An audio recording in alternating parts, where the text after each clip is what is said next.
ನಮಸ್ಕಾರ ಸ್ನೇಹಿತರೆ, ನನ್ನ ಜೊತೆ ರಾಜು ಅವರಿದ್ದಾರೆ ಮತ್ತು ಅವ್ರ ಮಗಳು ಸುಷ್ಮಿತಾ ಅವರಿದ್ದಾರೆ. ಈಗ ಅವ್ರಿಗೆ ನಾನು 18 ದಿನ ಹಿಂದೆ ಇದು ಸರ್ಜರಿ ಮಾಡಿದ್ದೆ. Direct anterior approach to hip replacement ಅಂತ, DAA ಅಂತ ಹೇಳ್ತೀವಿ. ಸೊ ಅದ್ರ ಬಗ್ಗೆ ಎಷ್ಟು ದಿನ ಅಡ್ಮಿಟ್ ಆಗಿದ್ರು, ಏನು ಹೇಗೆ ಅನ್ನೋದು ಅವ್ರಿಗೆ ಅವರೇ ಎಕ್ಸ್ಪ್ಲೇನ್ ಮಾಡ್ತಾರೆ. ಅವ್ರದ್ದು ಪ್ರಾಬ್ಲಮ್ಮು AVN ಅಂತ ಹೇಳ್ತೀವಿ. ನಮಸ್ಕಾರ ರಾಜು ಅವರೇ, ಹೇಳಿ. ಸರ್ ನಮಸ್ಕಾರ ಎಲ್ಲರಿಗೂ. ನನಗೆ AVN ಪ್ರಾಬ್ಲಮ್ ಆಗಿತ್ತು. ಆ್ಯಕ್ಚುಲಿ ಹಿಪ್ ರಿಪ್ಲೇಸ್ಮೆಂಟ್ ಮಾಡಬೇಕು ಅಂತ 4-6 ಕಡೆ ಹೋಗಿದ್ದೆ. ಫೈನಲಿ ಡಾಕ್ಟರ್ ಶರತ್ ಹತ್ರ ಬಂದೆ. ನಾನು ಹಾಸ್ಪಿಟಲೈಸ್ ಆಗಿದ್ದೆ 4 ದಿನ. ಸ್ಯಾಟರ್ಡೇ ಅಡ್ಮಿಟ್ ಆಗಿದ್ದೆ, ಟ್ಯೂಸ್ಡೇ ಡಿಸ್ಚಾರ್ಜ್ ಆದೆ. ಬಟ್ ಈಗ 18 ದಿನ ಆಯಿತು. ಐ ಆಮ್ ವೆರಿ ಕಂಫರ್ಟಬಲ್, ಕ್ಲೀನಾಗಿ ನಡೀತಾ ಇದ್ದೀನಿ, ಮಾಡ್ತಾ ಇದ್ದೀನಿ. ಈಗ ನಾನೇ ಡ್ರೈವ್ ಮಾಡ್ತೀನಿ, ಹೊರಗೆ ತೆಗೆಸಿದ್ದು, ಅದಕ್ಕೆ ನಾನೇ ವಾಲಂಟಿಯರ್ಗೆ ನಾನೇ ಡ್ರೈವ್ ಮಾಡ್ಕೊಂಡ್ಬಂದಿದ್ದೀನಿ. ಸರ್, ಇದು ಸ್ಟಿಚ್ಚು ಇವಾಗ ತೆಗೆದಿದ್ದೀವಿ. ಇದು ಮೆಟ್ಲತ್ತದ ಮನೆ ಫಸ್ಟ್ ಫ್ಲೋರ್? ಇಲ್ಲ, ಮುಂಚೆಗಿಂತ ಈಗ ತುಂಬ ಚೆನ್ನಾಗುತ್ತೆ. ಹತ್ತುತ್ತಾ ಇದ್ದೀರಾ? ಮೆಟ್ಲೆಲ್ಲ ಹತ್ತುತ್ತಾ ಇದ್ದೀರಲ್ವಾ?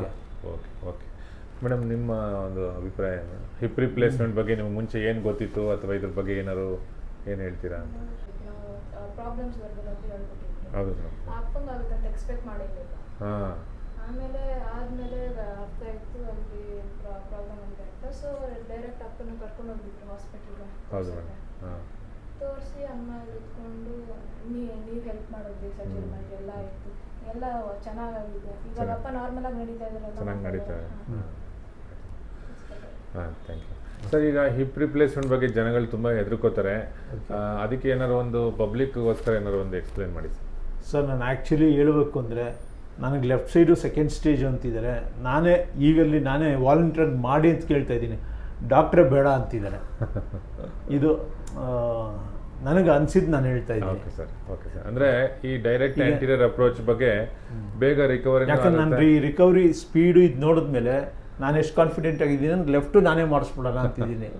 ಬೇಡ, ಅದು ಯಾವಾಗ ಅದಕ್ಕೆ ಬರುತ್ತೆ ಅವಾಗೆ ಮಾಡೋಣ. ಸ್ಟೇಜ್ 4 ಅದೇ AVN ನಿಮಗೆ ಗೊತ್ತಿರೋ ಹಾಗೆ 1, 2, 3, 4 ಸ್ಟೇಜ್. 1 and 2 ಸ್ಟೇಜಲ್ಲಿ ಹಿಪ್ ರಿಪ್ಲೇಸ್ಮೆಂಟ್ ನಾವು ಮಾಡಲ್ಲ.